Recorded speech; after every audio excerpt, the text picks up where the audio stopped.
ચાંગોદરથી પકડાયેલા નકલી પ્લાઝમા રેકેટના તાર દેશના અલગ અલગ 5 રાજ્યો સુધી તેના તાર જોડાયેલા છે। હજી પણ કેટલાય આરોપીઓ પોલીસ ગિરફ્તથી દૂર છે। ત્યારે આ સમગ્ર મુદ્દે સવાલ એ થાય કે શું ફાર્મા કંપનીના કર્મચારીઓ પણ આમાં સંડોવાયેલા છે કે કેમ? જુઓ આ સમગ્ર ઘટનાનું વિશ્લેષણ ક્રાઇમ સ્ટોરીમાં।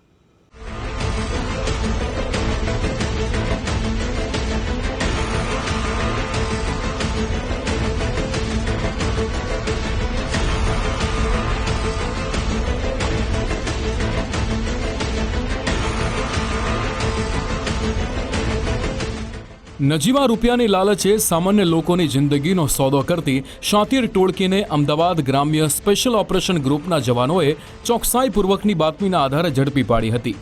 અમદાવાદ નજીકના ઔદ્યોગિક વિસ્તાર ચાંગોદરના એક એકમથી ધમધમતા નકલી બ્લડ પ્લાઝમાના રેકેટમાં આરોપીઓની પૂછપરછ બાદ ધરપકડનો નવો દોર શરૂ થયો છે।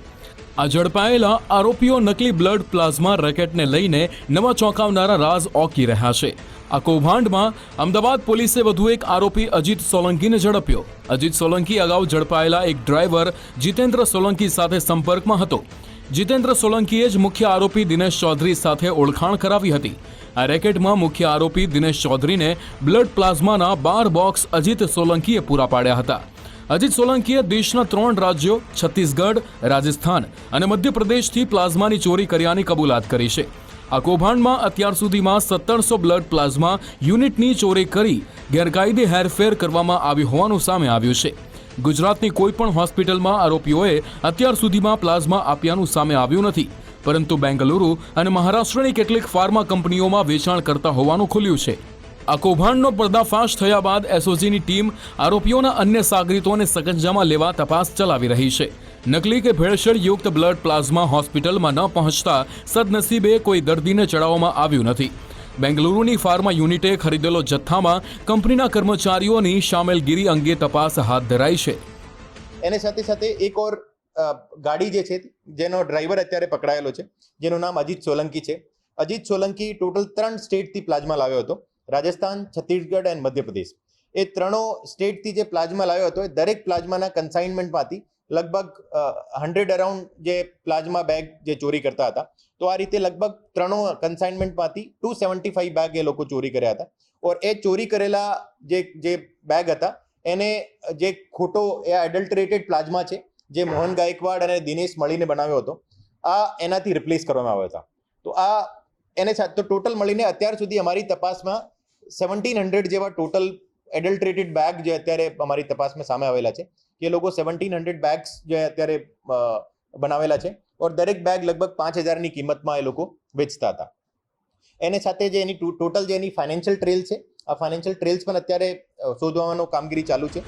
આ રેકેટમાં હાલ રાજસ્થાન, મધ્યપ્રદેશ અને છત્તીસગઢથી બ્લડ પ્લાઝમાની ચોરી કરીને મહારાષ્ટ્ર અને બેંગ્લોરમાં વેચી દેતા હતા। આ ચોંકાવનારા કેસમાં અગાઉ મહારાષ્ટ્રની બ્લડ બેંકના માલિક પ્રકાશ સંગલે અને અશોક સંગલેની ધરપકડ કરવામાં આવી છે।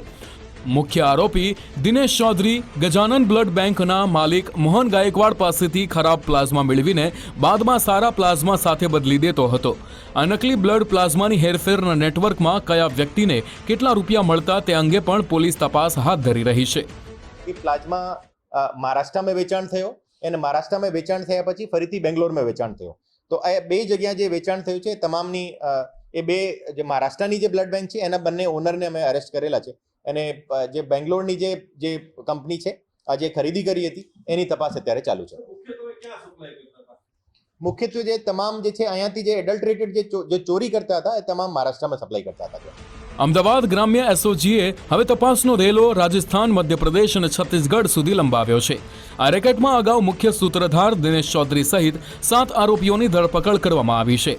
આ રેકેટમાં મળેલા નકલી પ્લાઝમાને બીજે મેડિકલ કોલેજના પેથોલોજી વિભાગના રિપોર્ટમાં જપ્ત કરાયેલા માનવ પ્લાઝમાનો કોર્ટના આદેશ બાદ નિયત પદ્ધતિ મુજબ નાશ કરવામાં આવ્યો છે।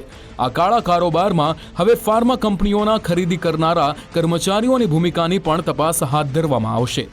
અર્પિત દરજી, ગુજરાત ફર્સ્ટ, અમદાવાદ।